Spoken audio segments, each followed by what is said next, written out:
It was a special night for Petunia. Larry had asked her out to a new restaurant that she's been wanting to go to.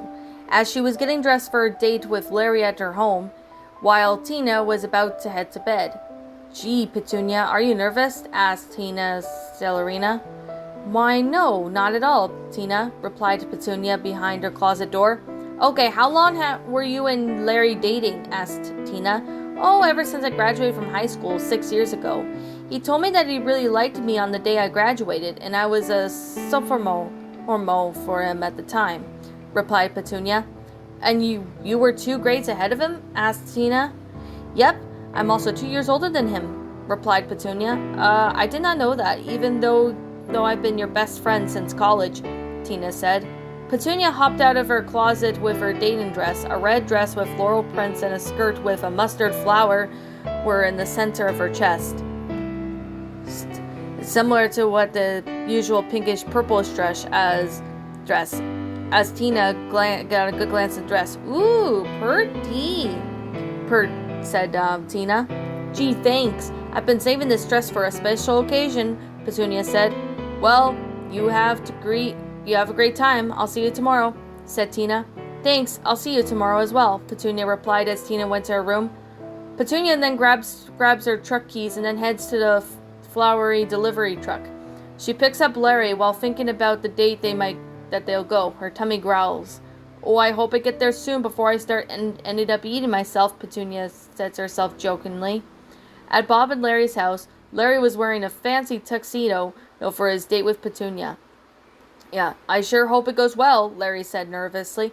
Don't worry, I'm sure you got this, Bob replied. Are you sure, Bob? Larry asked. Positive. You've been a boyfriend and girlfriend since she graduated. I'm pretty sure things will go smoothly for y'all's first date, Bob replied. Okay, if you say so. Larry then noticed headlights of Petunia's truck approaching their house. She's here, Bob. I'll see you tomorrow, Larry told Bob. Yeah, you two have fun, but not too much fun, Bob said, following by a wink and a grin. Okay, Bob, thanks, Larry said as he went out the door. Petunia then pulled up at Bob and Larry's house at the countertop. As Petunia gets out of her truck, Larry notices her red dress and stares at her. Wow, Petunia, you look sexy, Larry told Petunia with a goofy expression. Why, thank you, Petunia said as she blushed. So, you ready to go? 'Cause I'm getting kind of hungry, Petunia asked.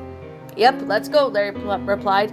As the two were on their way down on the restaurant out of the yard, they asked each other about their lives. Larry asked Petunia about her flower shop, while Petunia asked Larry about this career with Larry Boy. He revealed his secret identity to her 6 months earlier.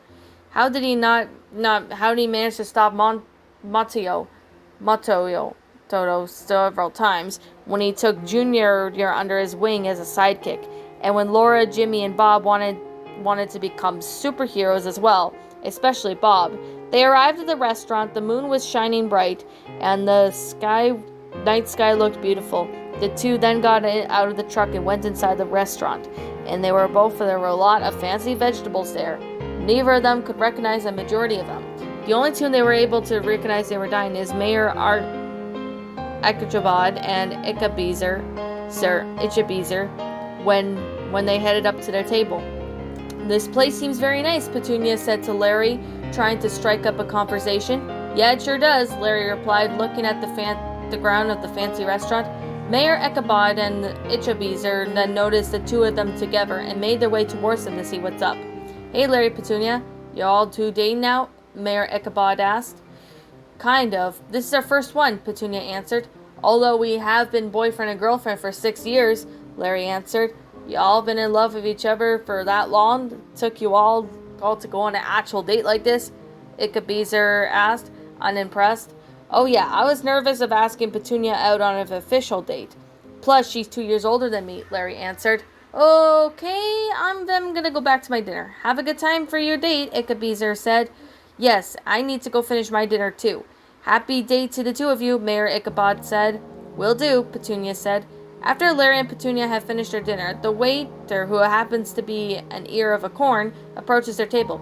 I have heard this is all your first date. You willing to play the first choice of music in the intercom for the occasion?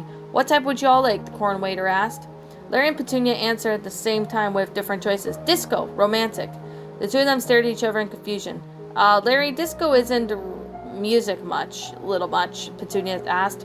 No, it's what's wrong with a little disco music, Larry asked. This date is not a 60s disco dance-off. You think this romantic music will be more suitable? Petunia asked.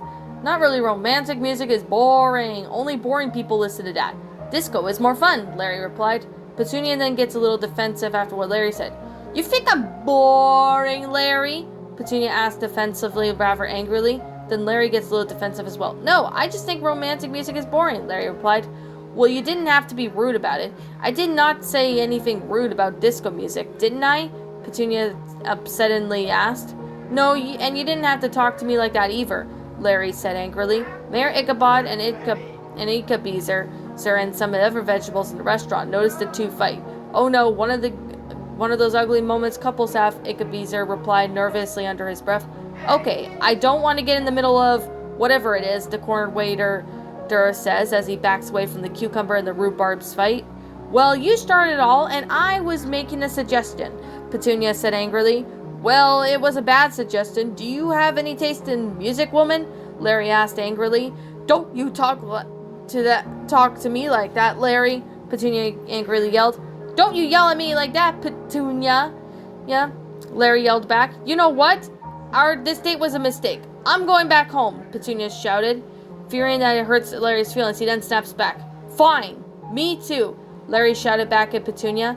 Then the two furiously got out of their seats and left the restaurant, with Mayor Ichabod and Ichabod and the rest of the vegetables in the restaurant just stared nervously at the dumbfounded.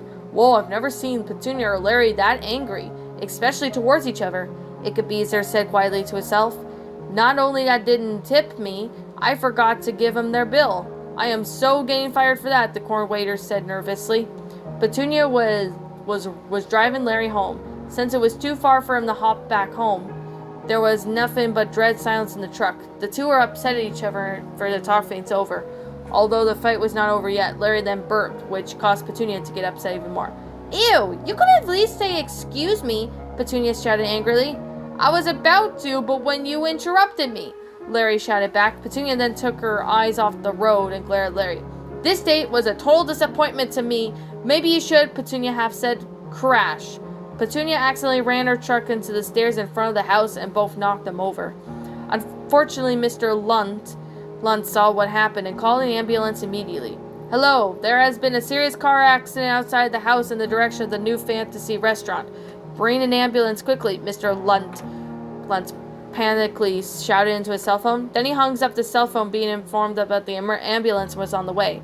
He heads to the wrecked truck and noticed that Larry the Cucumber and Petunia the Rhubarb were in the vehicle and appeared to be unconscious. Larry? Petunia? Oh no, please ambulance, hurry up, Mr. Lunt said to himself.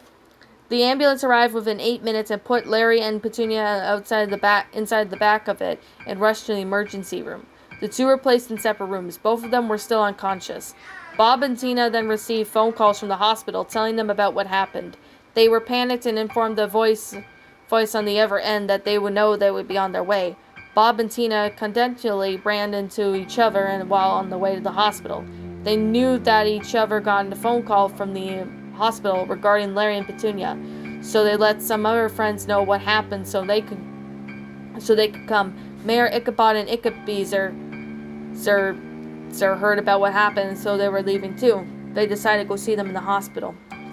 30 minutes later, Petunia then wakes up in her hospital bed, noticed the doctor and asked her a question. Doctor, what happened? Petunia groggily asked. You and your boyfriend were in a car crash. You were all knocked out conscious for a while, but you were going to be fine. What about Larry? What happened to him? Petunia asked panically. He hasn't woken up yet. It appears that he has to be in a coma. He bumped into Noggin pretty hard. We don't know whenever he's going to wake up, or all we could do is wait. I'm sorry, the doctor replied sorrowfully. Petunia then stared into the thin air, hearing that, and began to tear up. She then got out of bed and hauled herself over to Larry's hospital room and saw him in his hospital bed in a coma. Realizing what happened, she cried heavily, thinking about what she had done. Then she came to her and Larry's friends that were being called out about what happened. Bob, Tina, Junior's dad, Captain Mike, Laura, Pa Grape, Jimmy, Jerry, Bacon Bill, Madame Blueberry, Mayor Ichabod, the French Peas, and even the Ickabeezer. They were all shocked to see what was going on. Petunia, are you all right? What happened to Larry? Tina asked, shocked and scared about what happened. What happened between the two of you that caused all that accident? Bob asked, tearing up to see his best friend in a coma. I wasn't expecting both of you to fight like that, especially on your all first date, Ickabeezer said. I'm fine, but forget about me. What have I done to Larry? Petunia asked while sobbing. Petunia, calm down. It wasn't your fault. Accidents happen, Pa Grape said, trying to calm Petunia down. It's my fault. I shouldn't have yelled at him like that. I didn't raise my voice at him like that. He's awake. He should still be awake now, is he? Petunia said while sobbing hysterically. Then Bob hops towards Larry's bed and starts crying. My best friend! Bob screams while crying in process. I'm so sorry, Bob, Petunia softly said. Bob managed to hear her. Petunia, Bob, we're all very sorry about what happened, Mayor Ichabod said, as everyone starts crying of how sorry they feel about what happened. It's not any of your fault, it's mine, Petunia said. Petunia, do you want me to get you anything? Drink, food, something? Jimmy asked. No, the only thing I want to take back is what happened, Petunia said to Jimmy somberly. The doctor then comes in and tells Petunia that she's not hurt enough to stay and that she can go home. Petunia and Bob reluctantly went home. Everyone was trying to comfort them as a time of need. Junior and Bacon Hill were all upset that they all looked up to see Larry as an oldest brother. But, of course, they felt very bad for Bob and Petunia, since they were closer to Larry than before. Weeks then went on since then. Everyone did what they could to help Petunia and Bob. Even though everyone assumes that Bob was feeling a little bit better, Petunia didn't feel any better. She was still thinking it was her fault. Petunia barely did anything to her in Tina's house. Tina had to take care of everything. The housework, the cooking, the flower shop, and the flower deliveries. After a day of work, Tina goes up to Petunia's room to see what was going on. Petunia, can I come in? Tina asked. Sure, Petunia answered. Tina then comes in to see Petunia lying on her bed, looking depressed. Do you want to get anything to eat? Tina asked. Nah, not hungry. Maybe later, Petunia answered. I know you're still upset, Tina said. I'm so upset at myself for letting that happen, Petunia said. Don't be. It was an accident, and some couples do fight sometimes. I even seen my mom and dad do that when I was little, Tina replied. Did their fights even cause one of the results of one of them being hospitalized due to an accident that was caused by a fight? Petunia asked.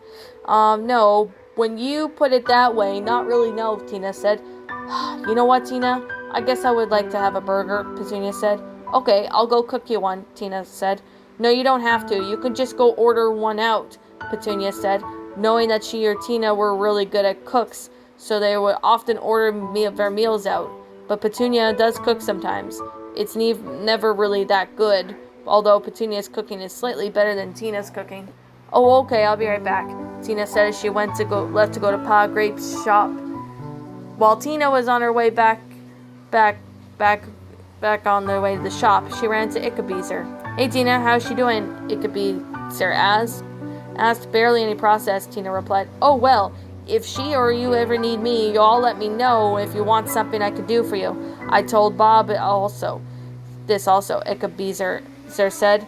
Thanks, I'll keep that in mind, Ickabeezer, Tina replied. No problem, Ickabeezer replied, smiling. Back at Petunia and Tina's house, Petunia fell asleep. For the first time in a week, she has nightmares of her friends being hurt because of her anger. She then wakes up revealing that it was only a dream, or a nightmare in this case. She ends up crying a little from it. Then Tina comes into her home with a burger. Tina gives the burger to Petunia and then eats it slowly. Petunia doesn't normally eat burgers.